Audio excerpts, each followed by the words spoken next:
Я задыхаюсь.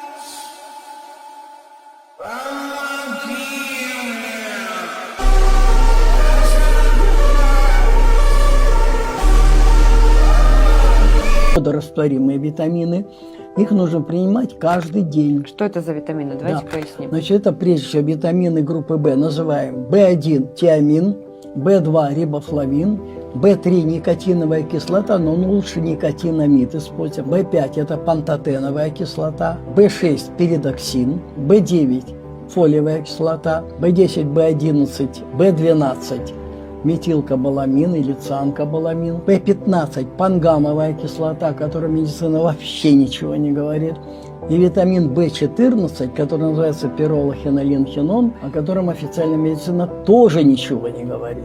Понимаете, до чего доходит? И, конечно, витамин С. И витамин H, или биотин он называется, это водорастворимый.